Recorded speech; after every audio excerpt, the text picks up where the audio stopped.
인간은 본래 이기적이고 잔인한 짐승이다. 여러분, 오늘 이 한마디를 처음 들었을 때 어떤 기분이 드셨습니까? 아마 많은 분들이 아니 그게 무슨 소리야 하고 고개를 저으셨을 겁니다. 인간이 짐승이라뇨.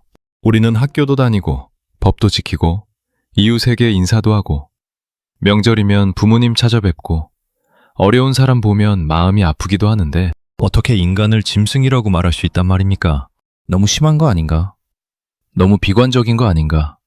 그런 생각이 드실 겁니다. 저도 처음 이 말을 접했을 때 그랬습니다. 그런데 이 말을 한 사람이 아무나가 아닙니다. 200년 전 독일에서 태어나 평생을 인간의 본성을 연구하는 데 바친 철학자 아르투어 쇼펜하우어입니다. 이 사람은 세상에서 가장 똑똑한 사람들도 인정하는 대철학자인데 왜 이렇게까지 거친 말을 했을까요? 혹시 성격이 나빠서 그런 걸까요? 아닙니다. 쇼펜하우어는 인간을 미워해서 이 말을 한 것이 아닙니다. 오히려 인간을 너무나 깊이 들여다봤기 때문에 남들이 차마 말하지 못하는 진실을 입 밖에 꺼낸 것입니다. 오늘은 이 불편한 한마디를 가지고 우리 삶을 천천히 되짚어 보려 합니다. 듣기 불편하실 수도 있습니다. 하지만 끝까지 함께 가보시면 이 말 속에 담긴 깊은 뜻이 오히려 우리 마음을 편하게 해줄 수도 있습니다. 자, 그러면 시작해 보겠습니다. 우리 한번 솔직해져 봅시다. 정말 솔직하게요. 살면서 이런 경험 한 번도 없으셨습니까? 오랜 친구가 사업에 성공했다는 소식을 들었습니다. 입으로는 야, 축하한다. 정말 잘 됐다. 하면서 전화를 끊고 나니 마음 한구석이 묘하게 불편합니다. 그 친구가 잘 된 게 기쁘기는 한데 동시에 뭔가 씁쓸합니다. 왜 나는 아직 이 모양인데 저 친구는 저렇게 잘 나가지? 이런 생각이 스르르 올라옵니다. 그러다 스스로 놀랍니다. 내가 친구의 성공을 시기하고 있었던 건가? 아니야. 나는 그런 사람 아니야. 하고 얼른 그 생각을 덮어버립니다. 하지만 그 감정은 분명히 있었습니다. 잠깐이었지만 분명히 있었습니다. 또 이런 경험은 어떻습니까? 명절에 온 가족이 모였습니다. 형제 자매가 다 모여서 밥을 먹는데 웃고 떠들고 화기애애합니다. 그런데 아버지가 슬쩍 재산 이야기를 꺼내는 순간 공기가 달라집니다. 아무도 티를 내지는 않지만 눈빛이 달라집니다. 형은 형대로 계산을 하고 동생은 동생대로 계산을 합니다. 며느리들은 남편 옆에서 귀를 쫑긋 세우고 사위들은 괜히 자리가 불편해집니다. 방금까지 웃음꽃이 피던 그 식탁이 재산이라는 단어 하나에 순식간에 전쟁터가 됩니다. 물론 겉으로는 여전히 웃고 있습니다. 아버지, 그런 말씀 마세요. 건강하게만 오래 사세요. 이렇게 말하면서도 속으로는 이미 부동산 시세를 검색하고 있습니다. 장례식장에 가보신 적 있으시죠? 창주가 울고 있고 조문객들이 위로의 말을 건넵니다. 그런데 가만히 보면 진짜로 슬퍼서 우는 사람은 몇 명 되지 않습니다. 대부분은 의무적으로 온 것이고 어떤 사람은 그 자리에서 벌써 인맥을 만들고 있고 어떤 사람은 빨리 집에 가고 싶어서 시계를 힐끗힐끗 봅니다. 그리고 고인의 자녀들 중에는 눈물이 마르기도 전에 유산 이야기를 시작하는 사람도 있습니다. 형제끼리 서로 아버지가 뭐라고 하셨는데 어머니가 나한테 이 집을 주기로 하셨는데 하면서 다투기 시작합니다. 관 속에 누워있는 부모님의 몸이 아직 차갑게 식지도 않았는데 말입니다. 이런 이야기를 하면 에이, 다 그런 건 아니지 하시는 분도 계실 겁니다. 맞습니다. 다 그런 건 아닙니다. 하지만 솔직히 말해봅시다. 이런 모습을 한 번도 본 적이 없다고, 한 번도 경험한 적이 없다고 말할 수 있는 사람이 과연 몇이나 될까요? 쇼펜하우어는 바로 이런 장면들을 봤던 겁니다. 200년 전 독일에서도 지금 우리나라에서도 인간이 하는 행동은 크게 다르지 않습니다. 시대가 바뀌고 기술이 발전하고 문명이 달라져도 인간의 속내는 놀라울 정도로 변하지 않았습니다. 쇼펜하우어는 이것을 가리켜 인간의 본성이라고 불렀습니다. 본성이라는 말이 중요합니다. 결함이라고 하지 않았습니다. 병이라고 하지 않았습니다. 본성이라고 했습니다. 결함은 고칠 수 있고 병은 치료할 수 있지만 본성은 그런 것이 아닙니다. 본성은 태어날 때부터 가지고 있는 것이고 죽을 때까지 가지고 가는 것입니다. 이 말이 불편하시죠? 당연히 불편합니다. 우리는 어려서부터 착하게 살아라. 남에게 베풀어라. 이기적으로 굴지 마라. 이런 말을 들으며 자랐으니까요. 그래서 자기 안에 이기적인 마음이 올라오면 부끄러워하고 얼른 숨기고 없는 척합니다. 하지만 쇼펜하우어는 말합니다. 숨긴다고 없어지는 것이 아니라고요. 눈을 감는다고 어둠이 사라지는 것이 아니듯 이기심을 외면한다고 이기심이 없어지는 것은 아니라고요. 혹시 지금 이 순간에도 누군가에게 선의를 베푸면서 동시에 그 대가를 은근히 기대하고 계신 건 아닙니까? 괜찮습니다. 그것이 인간입니다. 쇼펜하우어가 그렇게 말했습니다. 자, 그러면 이제 왜 인간이 이렇게 생겨먹었는지 그 뿌리를 한번 파보겠습니다. 쇼펜하우어가 인간을 이기적이고 잔인하다고 말한 데는 깊은 철학적 이유가 있습니다. 이것을 이해하려면 쇼펜하우어가 세상을 어떻게 바라보았는지를 먼저 알아야 합니다. 어렵지 않습니다. 천천히 따라오시면 됩니다. 쇼펜하우어는 이 세상의 모든 것을 움직이는 하나의 힘이 있다고 생각했습니다. 그는 이것을 의지라고 불렀습니다. 독일어로는 빌레라고 합니다. 이 의지라는 것은 우리가 보통 말하는 의지력 같은 것과는 좀 다릅니다. 우리가 나는 의지가 강해 할 때의 그 의지가 아닙니다. 쇼펜하우어가 말하는 의지는 모든 생명체 안에서 끊임없이 살고 싶다, 더 원한다, 움켜쥐고 싶다고 외치는 본능적인 힘입니다. 이것을 좀 더 쉽게 설명해 보겠습니다. 배가 고프면 밥을 먹고 싶어집니다. 이것은 우리가 지금 배가 고프니까 밥을 먹어야겠다고 이성적으로 판단해서 생기는 욕구가 아닙니다. 몸이 먼저 신호를 보내는 겁니다. 배가 꼬르륵 소리를 내고 입에 침이 고이고 음식 냄새에 코가 반응합니다. 이 모든 것이 우리의 생각 이전에 일어납니다. 쇼펜하우어는 이런 것을 의지의 작동이라고 본 겁니다. 그런데 이 의지는 배고픔에서만 작동하는 것이 아닙니다. 인간의 모든 행동 뒤에 이 의지가 숨어 있습니다.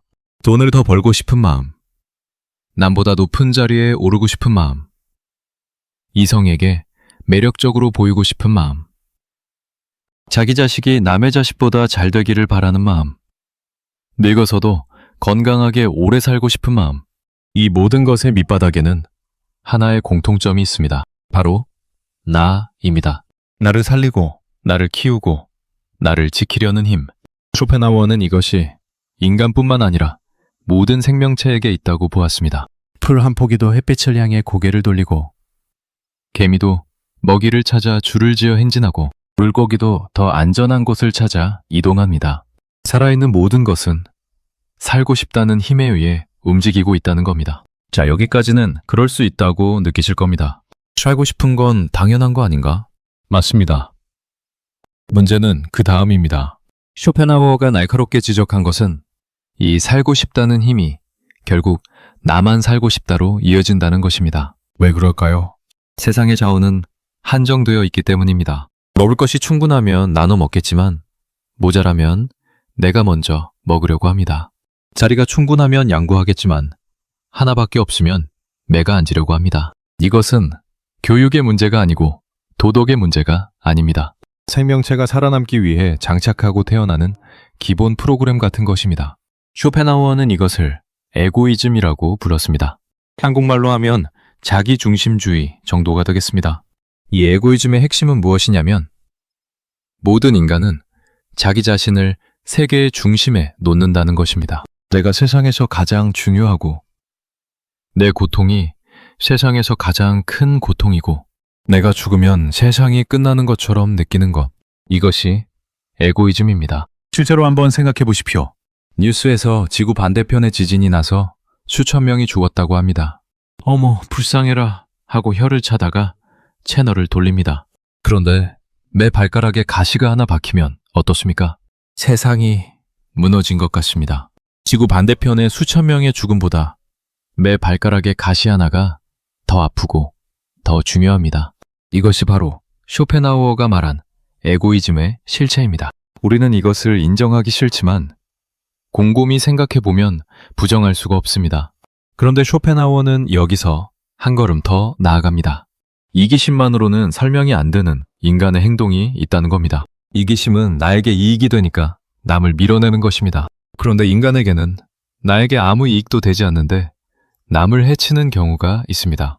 이것은 이기심이 아닙니다. 이것은 순수한 잔인함입니다. 쇼펜하우어는 이것을 악의, 독일어로 보스하이트라고 불렀습니다. 예를 들어 보겠습니다. 직장에서 같이 일하던 동료가 갑자기 잘립니다. 나와 경쟁 관계도 아니었고 그 사람이 잘려서 내가 이득을 보는 것도 아닙니다. 그런데 묘하게 기분이 나쁘지 않습니다. 어떤 사람은 솔직히 좀 후련하기까지 합니다. 이것은 대체 무엇일까요? 남의 불행에서 느끼는 은밀한 쾌감. 독일어에는 이것을 가리키는 단어가 따로 있습니다. 샤덴 프로이데라고 합니다. 남의 고통에서 느끼는 기쁨이라는 뜻입니다. 쇼펜하우어는 이것이야말로 인간의 가장 어두운 면이라고 보았습니다. 이기심은 그래도 이해할 수 있습니다. 살기 위해서 이기적인 거니까요. 하지만 남의 고통에서 기쁨을 느끼는 것은 생존과는 아무 관계가 없습니다. 이것은 순수한 악입니다. 쇼펜하우어는 인간 안에 이 두 가지가 함께 들어있다고 보았습니다. 살기 위한 이기심, 그리고 이유 없는 잔인함. 이 두 가지가 인간이라는 존재의 밑바닥에 깔려 있다는 겁니다. 여기서 정말 중요한 대목이 있습니다. 쇼펜하우어가 말하는 이기심은 우리가 보통 생각하는 것보다 훨씬 교묘합니다. 우리는 이기적인 사람 하면 대놓고 내 거야, 내놔 하는 사람을 떠올립니다. 하지만 쇼펜하우어가 보기에 진짜 무서운 이기심은 이기심을 이기심처럼 보이지 않게 포장하는 능력입니다. 인간의 이성은 쇼펜하우어에 따르면 의지의 하인입니다. 무슨 말이냐면 우리가 생각해서 행동하는 게 아니라 먼저 욕망이 방향을 정하고 그 다음에 이성이 그 방향을 합리화해준다는 뜻입니다. 이것을 일상에서 한번 확인해 보십시오. 유산을 나누는 자리에서 누군가가 공평하게 하자고 말합니다. 듣기에는 참 공정한 말 같습니다.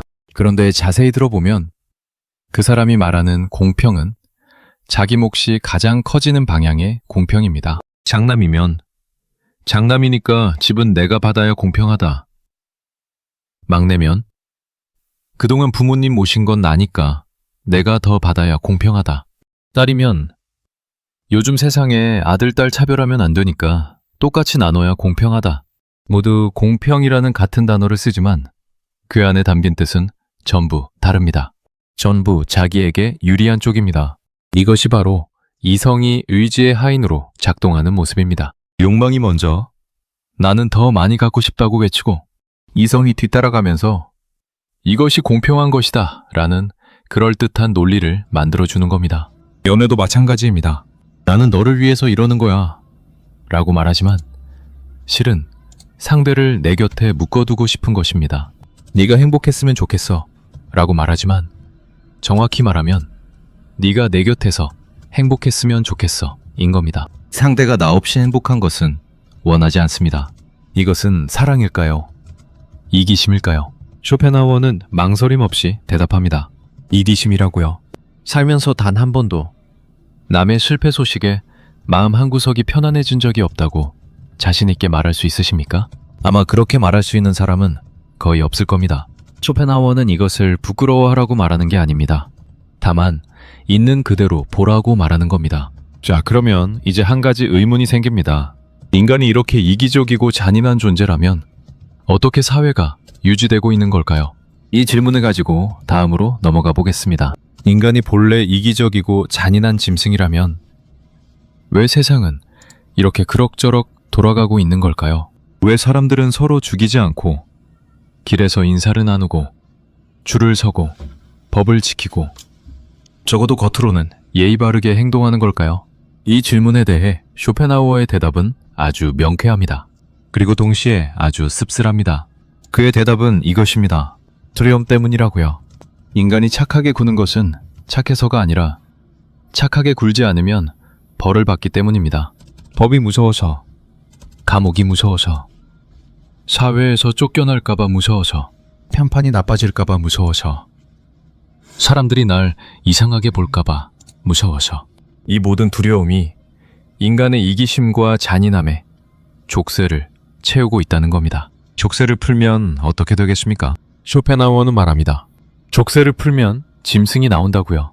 이것은 빈말이 아닙니다. 역사를 보면 실제로 그랬습니다. 전쟁이 나면 어떻게 됩니까? 법이 무너지고 경찰이 사라지고 규율이 해체됩니다. 그러면 평소에 점잖던 사람들이 약탈을 하고 폭력을 휘두르고 상상할 수 없는 잔인한 짓을 합니다. 이것은 전쟁이 사람을 미치게 만들어서 그런 게 아닙니다. 원래 안에 있던 것이 밖으로 나온 겁니다. 평소에는 법과 사회의 시선이라는 족쇄에 묶여 있었을 뿐, 그 족쇄가 풀리는 순간 본래의 모습이 드러나는 것입니다. 우리 일상에서도 이런 순간들을 볼 수 있습니다. 인터넷에서 익명으로 댓글을 달 때를 생각해 보십시오. 얼굴이 알려지지 않고 이름이 드러나지 않고 아무런 벌을 받지 않는 상황이 되면 사람들이 어떤 말을 하는지 보신 적 있으시죠? 현실에서는 상상도 못할 끔찍한 욕설, 남을 깎아내리는 말, 약한 사람을 짓밟는 말, 아무런 이유 없이 남에게 상처를 주는 말, 이것이 두려움의 족쇄가 풀렸을 때 나오는 인간의 진짜 모습이라고 쇼펜하워는 말할 것입니다. 그렇다면 우리가 일상에서 서로 주고받는 예의라는 것은 무엇일까요? 쇼펜하워는 이것에 대해서도 아주 재미있는 말을 남겼습니다. 그는 예의란 서로의 도덕적 빈곤을 드러내지 않기로 한 암묵적 합의라고 했습니다. 무슨 뜻이냐면 나도 속이 검고 너도 속이 검은데 서로 그 검은 속을 보여주지 말자고 약속한 것이 예의라는 겁니다. 별 말씀을요? 아이고 감사합니다. 천만에요. 같은 말들이 진심에서 우러나오는 경우가 과연 얼마나 될까요? 대부분은 그냥 하는 말입니다. 사회가 정해놓은 대본을 읽고 있는 것과 다름없습니다. 이것을 좀 더 가까이에서 보겠습니다. 직장 생활을 한번 생각해 보십시오. 아침에 출근하면 좋은 아침입니다 하고 인사합니다. 상사가 무리한 요구를 해도 네 알겠습니다 하고 웃습니다. 동료가 승진해도 축하해요 하고 박수를 칩니다. 이 모든 것이 진심입니까? 솔직히 아닙니다. 아침부터 좋은 것이 하나도 없는데 좋은 아침이라고 말하고, 상사의 요구가 터무니없는데 알겠다고 말하고, 동료의 승진이 배 아픈데 축하한다고 말합니다. 왜요? 그렇게 하지 않으면 손해를 보니까요. 직장에서 잘리고 관계가 나빠지고 왕따가 되니까요. 두려움 때문에 가면을 쓰는 겁니다. 가족관계도 다를 바 없습니다. 명절에 시댁에 가면 며느리는 웃으면서 음식을 차립니다. 속으로는 왜 나만 이 고생을 해야 하나 하면서도 겉으로는 어머니 제가 할게요 합니다. 시어머니는 며느리가 반찬 하나를 마음에 안 들게 만들어도 그래 잘했어 합니다.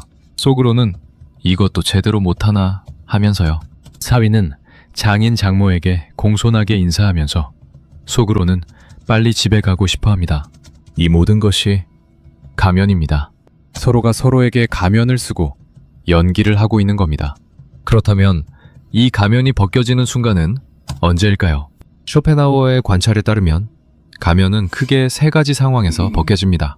첫째, 돈이 걸렸을 때. 둘째, 권력이 흔들릴 때. 셋째, 생존이 위협받을 때. 이 세 가지 상황이 오면 평소에 아무리 점잖고 예의 바르던 사람도 본래의 모습을 드러냅니다. 돈이 걸렸을 때를 한번 볼까요? 앞에서 유사한 이야기를 잠깐 했는데 이것은 정말 인간의 가면이 가장 잘 벗겨지는 상황입니다. 30년, 40년을 한 지붕 아래서 살았던 형제 자매가 부모님이 돌아가신 후 재산을 나누다가 원수가 됩니다. 법정까지 가서 싸우고 서로 얼굴을 붉히고 절규를 합니다. 뉴스에서만 나오는 이야기가 아닙니다. 우리 주변에서 너무나 흔하게 벌어지는 일입니다. 피는 물보다 진하다고 했는데 돈 앞에서는 피도 물처럼 묽어지는 겁니다. 권력이 흔들릴 때도 마찬가지입니다. 회사에서 잘 나가던 임원이 갑자기 좌천되면 어제까지 굽신거리던 부하 직원들이 하루아침에 태도가 달라집니다. 인사도 안 하고 눈도 마주치지 않고 밥도 같이 안 먹습니다. 정치판에서도 그렇죠. 힘 있는 사람에게는 줄을 서다가 그 사람이 힘을 잃는 순간 한꺼번에 등을 돌립니다. 이것이 인간입니다. 이렇게 보면 참 씁쓸한데 여기서 한 가지 중요한 것이 있습니다. 쇼펜하워는 이 가면 자체를 나쁘다고만 보지는 않았습니다. 가면이 없으면 사회가 유지될 수 없으니까요. 모든 사람이 속마음을 다 드러내고 살면 어떻게 되겠습니까? 하루도 평화로운 날이 없을 겁니다. 가면은 일종의 안전장치인 셈입니다. 문제는 가면 자체가 아닙니다. 문제는 자기가 가면을 쓰고 있다는 사실을 잊어버리는 것입니다. 자기 가면을 자기 얼굴로 착각하는 것. 남의 가면을 남의 진짜 얼굴로 착각하는 것. 이것이 진짜 문제입니다. 가면을 쓰고 있다는 걸 알면서 쓰는 사람은 현명한 사람입니다.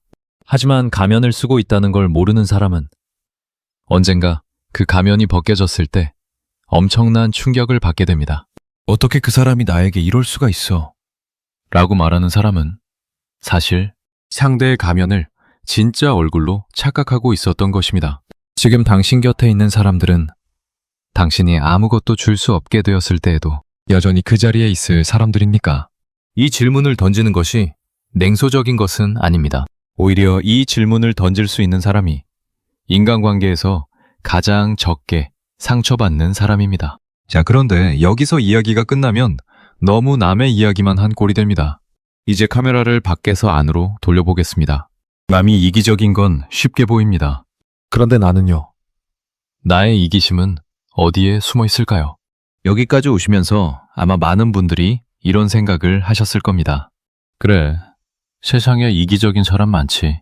나도 그런 사람들 때문에 많이 상처받았어. 맞습니다. 우리 모두 남의 이기심 때문에 상처받은 경험이 있습니다. 그런데 쇼펜하우어라면 여기서 한 가지 불편한 질문을 던질 겁니다. 그 이기적인 사람들 속에 당신 자신은 포함되어 있습니까? 남의 이기심은 금방 보입니다. 형이 재산을 더 가져가려는 건 눈에 뻔히 보이고, 동료가 나를 밟고 올라가려는 건 바로 알아차리고, 친구가 자기 이익 때문에 나를 이용하는 건 냄새만 맡아도 알 수 있습니다. 그런데 이상하게도 내 안에 이기심은 잘 보이지 않습니다. 아니, 보이지 않는 정도가 아니라 천겹의 포장지로 감싸져 있어서 이기심인지조차 모르는 경우가 대부분입니다. 쇼펜하우어는 이것을 자기 기만이라고 보았습니다. 인간에게는 자기 자신을 속이는 놀라운 능력이 있다는 겁니다.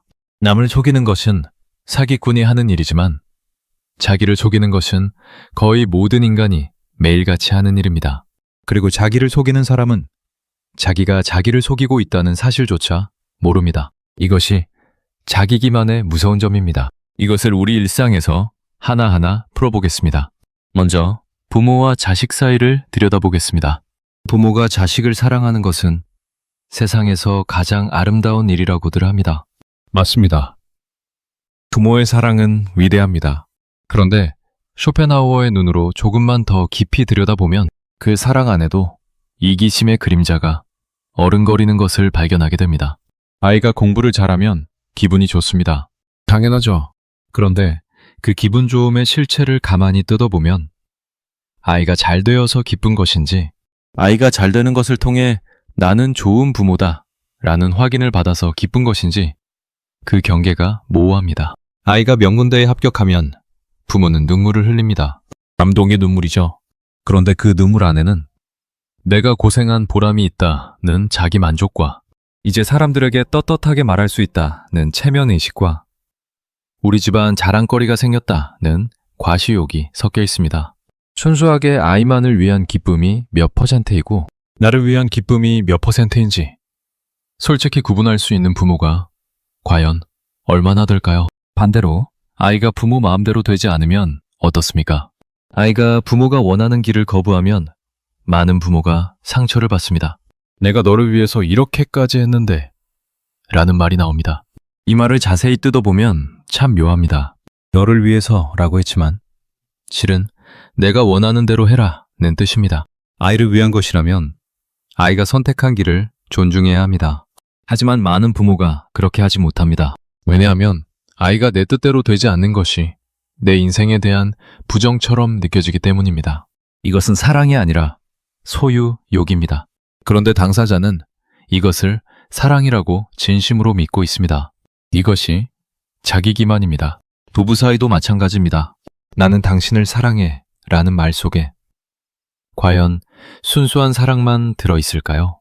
당신이 없으면 내가 외로우니까, 당신이 나를 돌봐주니까, 당신이 있어야 내 생활이 유지되니까 같은 것들이 뒤섞여 있지 않을까요? 쇼펜하우어는 대부분의 사랑이라고 불리는 감정의 밑바닥에는 의존, 두려움, 소유욕이 깔려 있다고 보았습니다. 진짜 사랑은 상대가 떠나도 괜찮은 것인데 우리 대부분은 상대가 떠나면 괜찮지 않습니다. 그것은 사랑이 아니라 필요입니다. 친구 관계도 한번 들여다볼까요? 우리가 친구를 좋아하는 이유를 솔직하게 분석해보면 그 안에 이 사람이 내 이야기를 들어주니까, 이 사람이 나를 인정해주니까, 이 사람과 있으면 내가 외롭지 않으니까 같은 것들이 꼭 들어있습니다.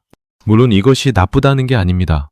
다만 우리가 우정이라는 아름다운 이름으로 부르고 있는 것의 실체에도 이기심의 그림자가 드리워져 있다는 것입니다. 쇼펜하우어가 특히 날카롭게 파고든 것이 하나 더 있습니다. 바로 동정심의 위선입니다. 우리는 불쌍한 사람을 보면 마음이 아픕니다. 길에서 노숙자를 보면 측은하고, 뉴스에서 재난 피해자를 보면 눈물이 나기도 합니다. 이 감정은 진짜입니다. 거짓이 아닙니다. 그런데 쇼펜하우어는 이 진짜 감정 안에도 이기심이 숨어 있다고 봅니다. 불쌍한 사람을 보고 마음이 아플 때 그 아픈 마음의 한켠에는 나는 저렇게 되지 않아서 다행이다 라는 안도감이 섞여 있다는 겁니다. 그리고 그 사람을 도와줄 때 나는 좋은 사람이다 라는 자기 이미지를 강화하는 효과가 있다는 겁니다. 기부를 하면서 기분이 좋아지는 것은 순수하게 남을 도왔기 때문이기도 하지만 동시에 나는 남을 돕는 좋은 사람이라는 자기 확인을 했기 때문이기도 합니다. 이쯤 되면 기분이 좀 찝찝해지실 겁니다. 나의 사랑도, 나의 우정도, 나의 동정심도 전부 이기심이란 말인가? 그러면 인간에게 순수한 것은 아무것도 없단 말인가? 쇼펜하우어의 대답은 이렇습니다. 거의 없다고요. 하지만 거의라고 했지 전혀라고 하지는 않았습니다. 이것은 나중에 다시 이야기하겠습니다. 지금 중요한 것은 이것입니다. 가장 교묘한 이기심은 나는 이기적이지 않다고 믿는 이기심이라는 것. 자신의 선행을 진심이라 확신하고 자기 희생을 자랑스러워하고 나는 남들과 달라 라고 믿는 사람. 쇼펜하우어의 눈에 이 사람은 가장 깊이 자기를 속이고 있는 사람입니다. 왜냐하면 자기 안에 이기심을 인정하는 사람은 그나마 그것을 경계할 수 있지만 자기 안에 이기심을 보지 못하는 사람은 그 이기심에 완전히 지배당하고 있으면서도 전혀 알아차리지 못하기 때문입니다. 이것을 쇼펜하우어는 이렇게 비유했다고 볼 수 있습니다. 자기 안에 짐승이 있다는 것을 아는 사람은 그 짐승에게 고삐를 채울 수 있습니다. 하지만 자기 안에 짐승이 있다는 것을 모르는 사람은 평생 그 짐승이 끄는 대로 끌려다닙니다. 자기가 짐승 위에 앉아있다는 것도 모른 채 짐승이 가는 곳이 자기가 가고 싶은 곳이라고 착각하면서요. 당신이 평생 해온 희생과 배려 중에서 정말로 아무런 대가도 기대하지 않았던 것은 과연 몇 번이나 있었습니까? 이 질문이 불편하시다면 그 불편함 자체가 답일 수 있습니다. 불편한 이유는 어딘가 찔리기 때문이니까요. 하지만 겁내지 마십시오.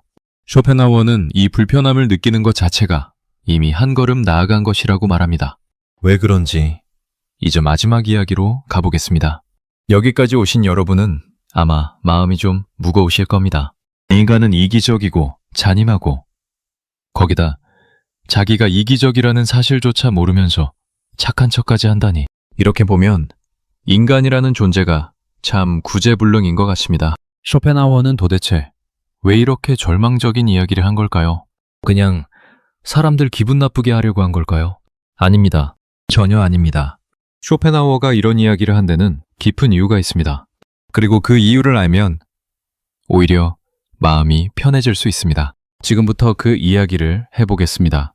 쇼펜하우어가 인간의 이기심과 잔인함을 이토록 가차없이 파헤친 이유는 그것을 똑바로 보아야만 비로소 그것을 넘어설 수 있기 때문입니다.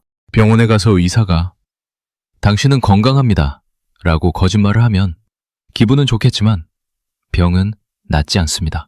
의사가 당신은 여기가 아프고 저기가 아픕니다 라고 정확하게 진단을 내려야 치료를 시작할 수 있습니다. 쇼펜하우어는 인류의 의사 역할을 자초한 것입니다. 기분 좋은 말을 해주는 것이 아니라 아프더라도 정확한 진단을 내려주는 것. 그것이 쇼펜하우어의 철학입니다. 그리고 여기서 아주 중요한 역설이 등장합니다.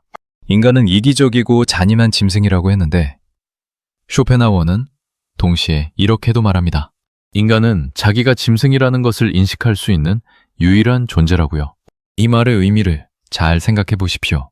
개는 자기가 이기적이라는 것을 모릅니다. 고양이는 자기가 잔인하다는 것을 모릅니다. 사자가 사슴을 잡아먹으면서 나는 잔인한 존재다 라고 고민하지 않습니다. 짐승은 자기가 짐승인 줄 모릅니다. 그냥 본능대로 살 뿐입니다. 하지만 인간은 다릅니다. 인간은 자기 안을 들여다볼 수 있습니다. 자기 안에 이기심이 있다는 것을 알아차릴 수 있고 자기 안에 잔인함이 있다는 것을 인식할 수 있습니다. 이 알아차림, 이 인식이야말로 짐승과 인간을 가르는 결정적인 차이입니다. 짐승은 본능에 끌려다니지만 인간은 자기 본능을 바라볼 수 있습니다. 바라본다는 것은 거리를 둔다는 뜻이고 거리를 둔다는 것은 지배당하지 않을 수 있다는 뜻입니다. 이것을 좀 더 쉽게 설명해 보겠습니다. 화가 나는 상황을 떠올려 보십시오. 누군가가 나를 무시하는 말을 했습니다. 순간 화가 확 올라옵니다. 이때 두 가지 반응이 가능합니다. 하나는 화가 올라오는 대로 고함을 지르고 주먹을 휘두르는 것입니다. 이것은 짐승의 반응입니다. 본능이 시키는 대로 하는 것이니까요. 다른 하나는 화가 올라오는 것을 알아차리는 것입니다. 아, 지금 내가 화가 나고 있구나. 내 안에 짐승이 울부짖고 있구나. 이렇게 알아차리는 순간 화는 여전히 있지만 화에 완전히 집어삼켜지지는 않습니다. 한 발짝 물러서서 화를 바라볼 수 있게 됩니다. 쇼펜하우어가 말하는 것도 이와 같습니다. 이기심을 없애라는 것이 아닙니다. 이기심은 인간의 본성이니까 없앨 수가 없습니다. 대신 이기심을 바라보라는 것입니다. 내 안에 이기심이 있다는 것을 알아차리라는 것입니다. 알아차리면 무엇이 달라지느냐고요? 많은 것이 달라집니다. 첫째, 남에 대한 기대가 현실적으로 바뀝니다. 인간은 본래 이기적이라는 것을 알고 나면 남에게 과도한 기대를 하지 않게 됩니다. 우리가 인간관계에서 상처를 받는 가장 큰 이유는 상대에 대한 기대가 너무 크기 때문입니다. 이 사람은 나를 절대 배신하지 않을 거야. 이 사람은 나를 진심으로 사랑하니까 항상 내 편일 거야. 이 사람과는 평생 변함없는 우정을 유지할 수 있을 거야. 이런 기대를 가지고 있다가 상대가 기대에 미치지 못하면 엄청난 배신감을 느낍니다. 하지만 처음부터 인간은 이기적인 존재이고 나도 그렇고 저 사람도 그렇다는 전제 위에서 관계를 맺으면 배신당해도 무너지지 않습니다. 아, 저 사람도 결국 자기를 먼저 챙긴 거구나. 인간이니까 그럴 수 있지. 이렇게 받아들일 수 있게 됩니다. 이것은 냉소가 아닙니다. 오히려 진짜 현실적인 사랑입니다. 상대를 천사로 보는 것은 사랑이 아니라 환상입니다. 상대가 나와 같은 이기적인 인간이라는 것을 알면서도 함께하기로 선택하는 것. 이것이 진짜 사랑에 가깝습니다. 그리고 이런 전제 위에서 관계를 맺으면 상대가 가끔 보여주는 진심이 얼마나 귀한 것인지를 알게 됩니다. 이기적인 존재가 자기 이익을 포기하면서까지 나에게 베푸는 것. 그것이 얼마나 대단한 일인지를 느끼게 됩니다. 인간이 원래 이기적이라는 것을 아는 사람만이 누군가의 진심에 진짜로 감동할 수 있는 겁니다. 둘째, 자기 자신에 대한 이해가 깊어집니다. 내 안에 이기심이 있다는 것을 인정하면 자기 행동의 진짜 동기를 정직하게 볼 수 있게 됩니다. 나는 착한 사람이야 라는 환상에 빠져 있으면 내 행동에 숨겨진 동기를 볼 수가 없습니다. 하지만 나도 이기적인 인간이다 라는 전제를 받아들이면 내가 왜 이 행동을 하는지, 내가 진짜로 원하는 것이 무엇인지를 좀 더 솔직하게 들여다볼 수 있습니다. 예를 들어 누군가에게 도움을 주면서 난 그냥 도와주고 싶었을 뿐이야 라고 생각했는데 가만히 들여다보니 이 사람이 나에게 고마워하는 모습을 보고 싶었던 건 아닐까? 이 사람에게 좋은 사람으로 기억되고 싶었던 건 아닐까 하는 것이 보입니다. 이것을 인정하는 것은 부끄러운 일이 아닙니다. 인간이니까 당연한 겁니다. 중요한 것은 이것을 인정할 수 있느냐 없느냐의 차이입니다. 인정할 수 있는 사람은 자기를 알고 인정할 수 없는 사람은 자기를 모릅니다. 자기를 아는 사람이 자기를 모르는 사람보다 훨씬 자유롭습니다. 셋째, 남을 판단하는 마음이 부드러워집니다. 이것은 좀 역설적인데요. 인간의 이기심과 잔인함을 정면으로 인정하면 오히려 남을 덜 미워하게 됩니다. 왜냐하면 나도 똑같다는 것을 알기 때문입니다. 이기적으로 구는 사람을 보면서 저런 나쁜 놈이라고 욕하기 쉬운데 내 안에도 같은 이기심이 있다는 것을 알면 쉽게 돌을 던질 수 없게 됩니다. 저 사람도 나처럼 자기 안의 짐승에게 끌려다니고 있는 거구나. 이런 생각이 들면 분노가 조금 가라앉고 그 자리에 이해가 들어옵니다. 바로 이것이 쇼펜하우어가 말한 궁극적인 해답으로 이어집니다. 쇼펜하우어는 인간의 본성이 이기심과 잔인함이라고 했지만 동시에 인간에게는 이것을 넘어설 수 있는 유일한 길이 있다고도 했습니다. 그것은 동정입니다. 독일어로 미트라이트라고 하는데 직역하면 함께 고통받음이라는 뜻입니다. 남의 고통을 남의 것으로 두지 않고 내 것처럼 느끼는 것.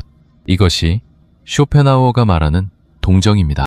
이 동정은 앞에서 말한 동정심의 위선과는 다릅니다. 앞에서 이야기한 동정심에는 나는 저렇게 되지 않아서 다행이다 라는 안도감이 섞여 있었습니다. 하지만 쇼펜하우어가 말하는 진짜 동정은 그런 안도감이 없는 상태입니다. 모든 존재가 같은 맹목적 의지에 의해 살고 같은 이기심에 사로잡혀 있고 같은 고통 속에 있다는 것을 깊이 깨달을 때 나와 남의 경계가 흐려집니다. 저 사람의 고통이 곧 나의 고통이라는 것을 느끼게 됩니다. 이것은 머리로 이해하는 것이 아니라 존재 깊은 곳에서 울려오는 이해입니다. 쇼펜하우어는 이 경지에 도달하는 사람이 많지 않다고 보았습니다. 대부분의 인간은 평생 이기심의 안개 속에서 살다가 죽는다고 보았습니다. 하지만 그가 이 가능성을 아예 부정하지는 않았다는 것이 중요합니다. 인간 안에는 짐승이 있지만 동시에 그 짐승을 바라보는 눈도 있다는 것.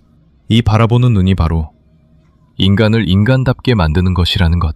쇼펜하우어의 철학 전체가 이 한 가지를 향해 가고 있습니다. 자, 이제 오늘의 이야기를 정리해 보겠습니다. 여러분, 60년, 70년 혹은 80년을 살아오시면서 수많은 사람을 만나셨을 겁니다. 그 중에는 당신에게 상처를 준 사람도 있고 당신을 배신한 사람도 있고 당신을 이용한 사람도 있을 겁니다. 그때마다 어떻게 사람이 이럴 수가 있어? 라고 생각하셨을 겁니다. 쇼펜하우어의 철학은 이 질문에 대해 이렇게 대답합니다. 사람이니까 그런 겁니다. 인간은 본래 이기적이고 잔인한 존재이니까 이기적이고 잔인하게 행동하는 것은 놀라운 일이 아니라 당연한 일이라고요. 이 말이 처음에는 절망적으로 들릴 수 있습니다. 하지만 잘 생각해보면 이 말 안에 이상한 위안이 들어 있습니다. 당신이 겪었던 상처는 당신이 운이 나빠서 겪은 것이 아닙니다. 당신이 사람을 잘못 봐서 겪은 것도 아닙니다. 인간이라는 종의 본성 때문에 겪은 것입니다. 모든 인간이 겪는 것입니다. 당신만 겪은 것이 아닙니다. 200년 전 독일의 쇼펜하우어도 겪었고 지금 지구 반대편의 누군가도 겪고 있고 이 이야기를 듣고 계신 모든 분이 겪었습니다. 인간이기 때문에 겪는 일입니다. 이것을 알면 어떻게 됩니까? 특정한 누군가를 원망하는 마음이 조금 풀어집니다. 저 사람이 나빠서 그런 게 아니라 인간이 원래 그런 거구나. 이렇게 받아들이면 미움이 조금 수그러듭니다. 물론 완전히 사라지지는 않을 겁니다. 우리도 이기적인 인간이니까요. 하지만 조금이라도 수그러든다면 그것만으로도 충분합니다. 그리고 한 가지 더. 이 이야기를 듣고 나서 나도 이기적인 존재였구나 라는 것을 인정할 수 있다면 그것은 결코 약한 것이 아닙니다. 오히려 그것은 용기입니다. 자기 안의 어둠을 들여다보는 것은 남의 어둠을 지적하는 것보다 훨씬 어려운 일입니다. 그리고 그 용기를 가진 사람만이 자기 안의 짐승과 공존하면서도 짐승에게 끌려다니지 않는 삶을 살 수 있습니다. 쇼펜하우어는 이 세상을 아름답게 포장하지 않았습니다. 인간을 멋지게 칭찬하지 않았습니다. 대신 가장 정직한 거울을 우리 앞에 놓아주었습니다. 그 거울 앞에 서면 우리의 추한 모습이 보입니다. 이기심이 보이고 잔인함이 보이고 위선이 보이고 자기 기만이 보입니다. 기분 좋은 광경은 아닙니다. 하지만 이 거울 앞에서 눈을 감지 않는 사람, 자기 모습을 있는 그대로 바라볼 수 있는 사람, 그 사람이야말로 쇼펜하우어가 말하는 깨어있는 인간입니다. 짐승임을 모르는 인간은 짐승으로 삽니다. 짐승임을 아는 인간은 비로소 인간으로 살기 시작합니다. 여러분은 지금 이 사실을 알았습니다. 이미 한 걸음 나아간 것입니다. 나머지는 여러분의 몫입니다. 오늘 이 이야기가 여러분의 남은 날들을 조금이라도 더 정직하고 조금이라도 더 자유롭게 만들어 드릴 수 있기를 바랍니다.